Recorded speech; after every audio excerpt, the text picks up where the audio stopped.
തിരുവനന്തപുരം പാറശാലയിൽ വൻ കഞ്ചാവ് വേട്ട. ആന്ധ്രയിൽ നിന്നും തിരുവനന്തപുരത്ത് എത്തിച്ച 50 കിലോ കഞ്ചാവാണ് ഡാൻസ് ഓഫ് സംഘം പിടികൂടിയത്. വെള്ളനാട് സ്വദേശിയായ ശരണിനെ കസ്റ്റഡിയിലെടുത്തിട്ടുണ്ട്.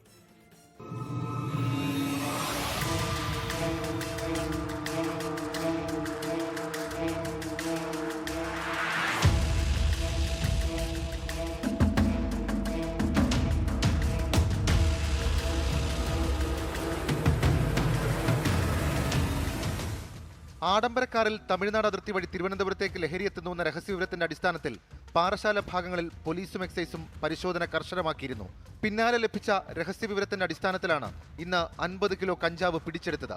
കാറിനുള്ളിൽ പല ബാഗുകളിലായി സൂക്ഷിച്ച നിലയിലായിരുന്നു കഞ്ചാവ്.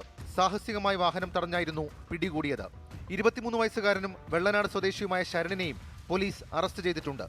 ആന്ധ്രയിൽ നിന്നും കേരളത്തിലെത്തിച്ചതാണെന്ന് ശരൺ പോലീസിനോട് സമ്മതിച്ചു. കഴക്കൂട്ടം മേഖലയിൽ വിൽപ്പന നടത്താൻ വേണ്ടിയെന്നും പോലീസ് സ്ഥിരീകരിച്ചിട്ടുണ്ട്. ശരണിനു പിന്നിൽ തലസ്ഥാനത്തെ പ്രധാന ലഹരി മാഫിയ സംഘമെന്ന വിവരത്തിന്റെ അടിസ്ഥാനത്തിൽ പോലീസ് അന്വേഷണം ആരംഭിച്ചു. 24 തിരുവനന്തപുരം. ലോകത്തെവിടെയായാലും ഏത് സമയത്തും 24 വാർത്തകളും ഓഗ്മെന്റഡ് റിയാലിറ്റി പാക്കേജുകളും എക്സ്പ്ലെയിനറുകളും വിശദമായി കാണാൻ ഞങ്ങളുടെ യൂട്യൂബ് ചാനൽ നിങ്ങൾക്ക് സബ്സ്ക്രൈബ് ചെയ്യാം.